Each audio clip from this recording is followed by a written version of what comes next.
Oke, pada video kali ini saya akan memberikan tutorial bagaimana cara membuat sharing file online di web menjadi server Windows.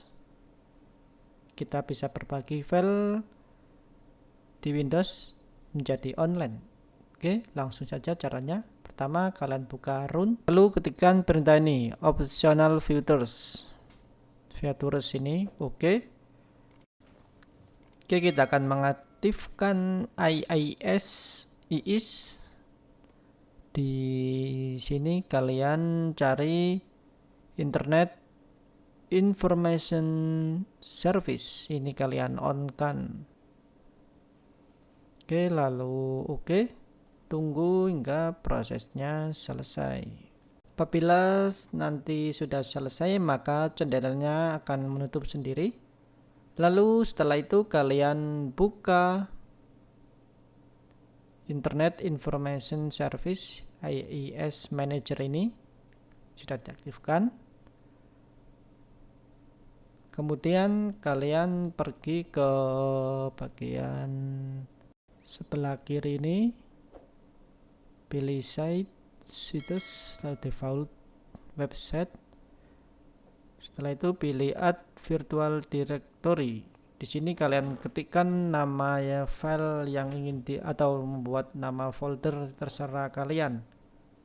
Ini nama aliasnya, saya kasih nama sharing.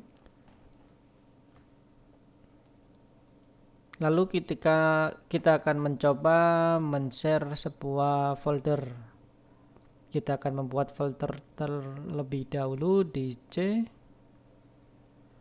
Kita buat folder yang ingin di-share, sharing gini aja.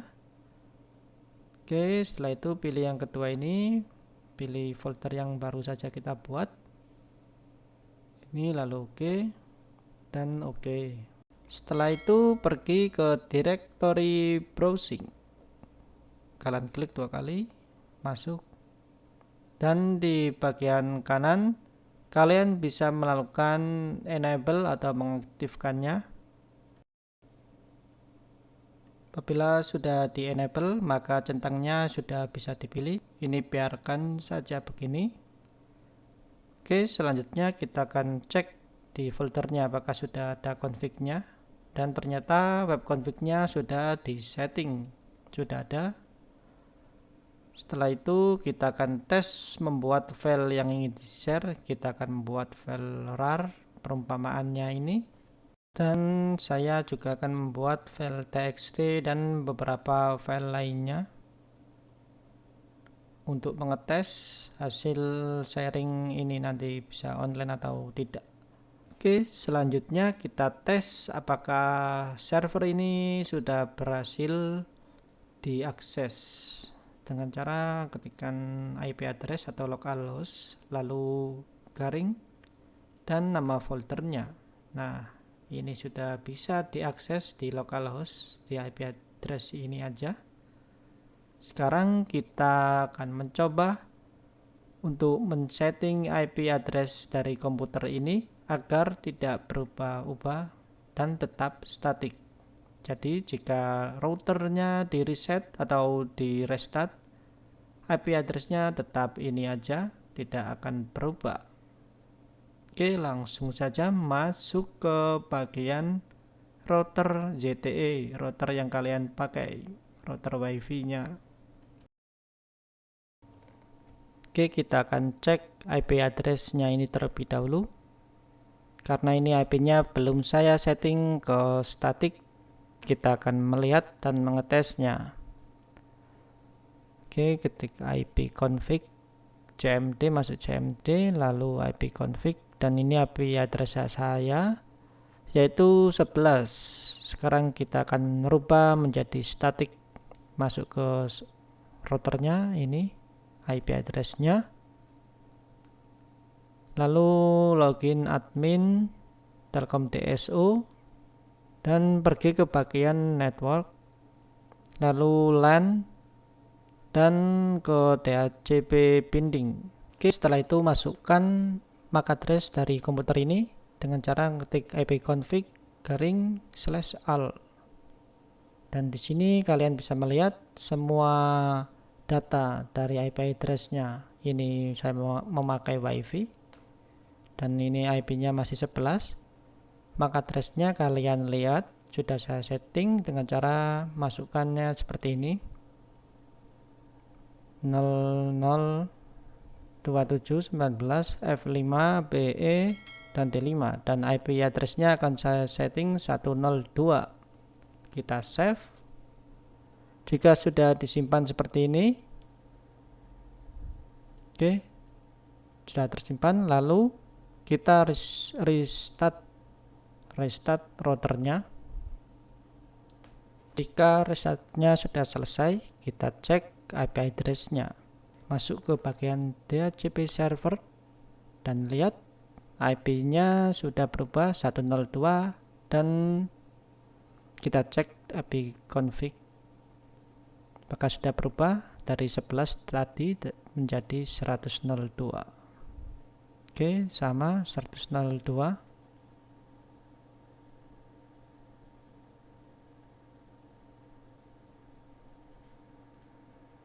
Nah, ini MAC address-nya dan IP address-nya ini 102.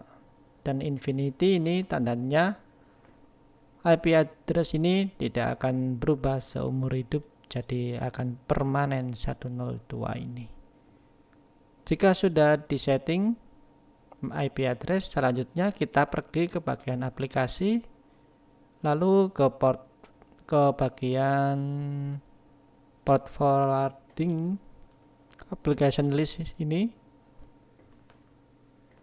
Kalian masuk application list, lalu klik here to add an application ini. Ketikkan nama aplikasinya. Di sini saya perumpamakan, saya kasih nama sharing, dan bagian port-portnya ini kasih angka 8080. Ini adalah port default dari web server. Lalu pergi ke bagian port forwarding application list. Di sini kalian masukkan IP address yang sudah kita setting static agar tidak berubah, yaitu komputer ini, laptop ini.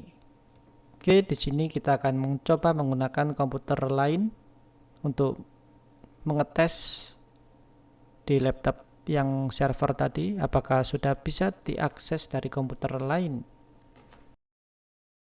Oke, saya akan mencoba memasukkan IP address laptop yang sudah disetting tadi, 102.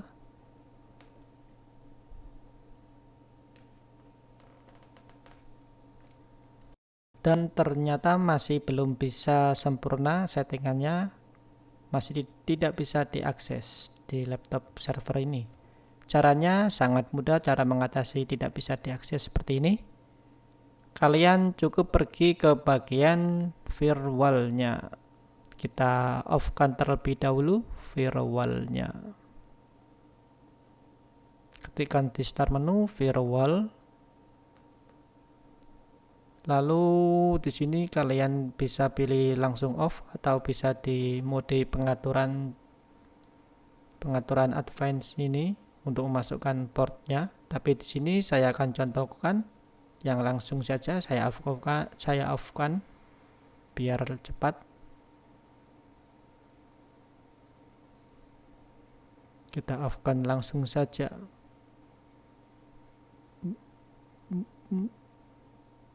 Oke, sudah saya off-kan. Sekarang kita tes lagi di komputer ini. Kita coba mengakses server laptop tadi. Oke, sukses, sudah bisa diakses IaaS server file sharingnya. Jika sudah, baru kita tes di laptop ini. Kita tes koneksi server IaaS-nya.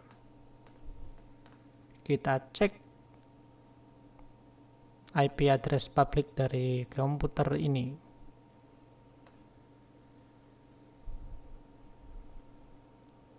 Oke, kita copy. dan juga sukses sudah bisa dibuka di IP public.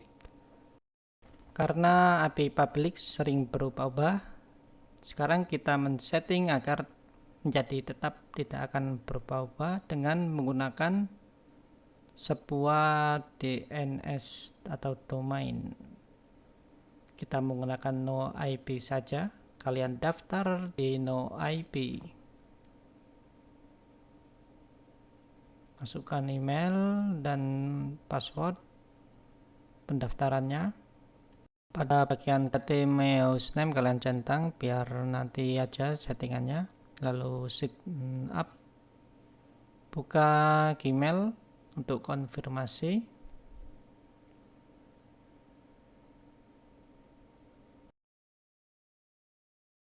Oke, selesai dikonfirmasi.